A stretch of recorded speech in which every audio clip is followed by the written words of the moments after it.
Salem, salut, moi c'est Camille. En 2015, je suis partie seule avec mes 2 enfants m'installer à Tanger, au Maroc.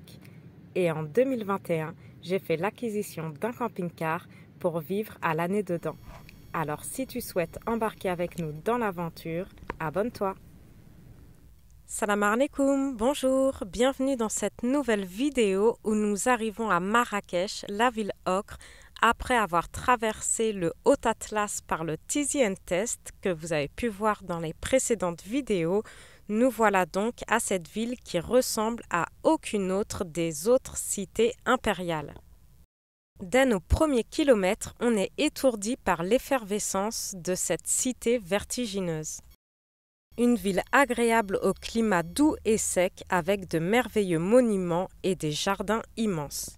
Marrakech est connue pour être une destination touristique par excellence et nous qui venons en camping-car, on a le plaisir de découvrir ces machines dans la ville qui nous permettent de laver le linge et ça, j'en ai vu nulle part ailleurs au Maroc et c'est ce qui manque dans les autres grandes villes. On dénombre entre 200 et 500 chambres d'hôtes à Marrakech, un véritable excès mais qui permet parfois de sauvegarder les riads traditionnels. Nombreux sont les hôtels de luxe et nous, on se dirige pour chercher un petit coin tranquille pour dormir avec le camping-car et on trouve finalement ce petit parking à 3 km seulement de la Médina, un parking gratuit où les autorités ont été très sympas et nous y ont laissé dormir. Certes, ce n'est pas le spot de rêve, mais en ville, forcément, on ne pouvait pas s'attendre à mieux. Nous sommes déjà venus 2 fois à Marrakech, une fois en 2020 et en 2021 en plein Covid et aujourd'hui c'est une toute autre ambiance que nous découvrons à Marrakech. Dans ces remparts de terre règne une foire perpétuelle. Sur ces places, dans les galeries couvertes de ces souks, se mêle aux citadins une population fluctuante descendue de l'Atlas ou venue du Souss, de l'anti-Atlas et du Sahara.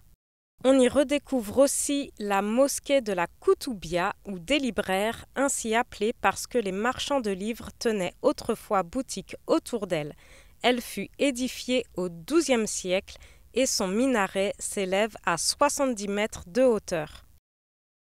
Marrakech, qui est l'actuelle capitale touristique du royaume, conserve son âme et cultive son air médiéval des remparts qui se parent de couleurs ocre rouge au soleil jusqu'au chaleureux brouhaha qui monte de la Médina. Le soleil va bientôt se coucher et nous nous dirigeons doucement vers la célèbre place de Jemaa el Fna. Nous sommes début octobre, mais il fait 35 degrés à Marrakech, une chaleur étouffante, alors rien de mieux qu'une promenade en début de soirée, malgré les 30 degrés jusqu'à minuit. À l'entrée des souks, cette vaste place dont le nom signifierait réunion des trépassés, était autrefois la place de grève de Marrakech. C'est là que les sultans suppliciaient les criminels et les rebelles et exposaient leurs têtes. C'est à partir de la fin de l'après-midi que la place est très animée. Les marchands ambulants redoublent d'ingéniosité pour attirer le passant. Les charmeurs de serpents côtoient les danseurs traditionnels. On y voit aussi des dresseurs de singes et les acrobates s'échauffent le long des terrasses de café. Une foule écoute, captivée, les récits d'un conteur. Autour de la place s'installent des marchands de toutes sortes, marchands d'oranges, porteurs d'eau, vendeurs d'épices, de fruits, d'herbes rares, de babioles, d'amulettes et même de dentiers.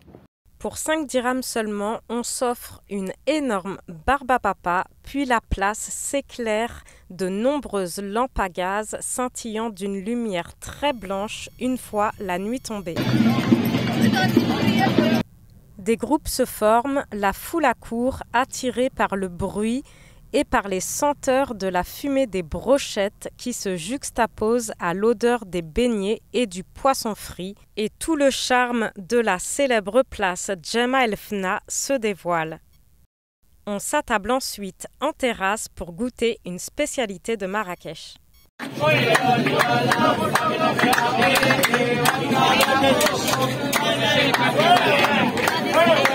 C'est dans cette ambiance joyeuse que nous goûtons la spécialité, la tangia, que nous goûtons pour la première fois.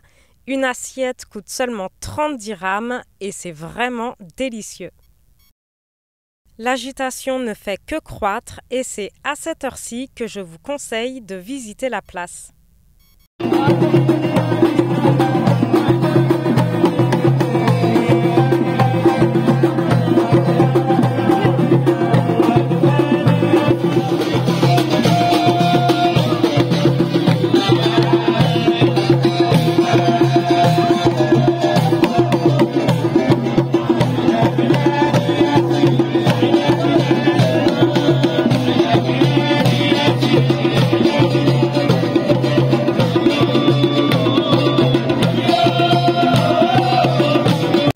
Il est maintenant 20h30, l'heure pour nous de quitter la place.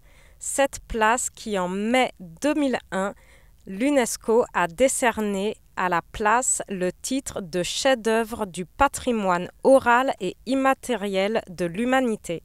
Nous retraversons la place de la Koutoubia pour rejoindre le camping-car et aller se poser sur notre spot.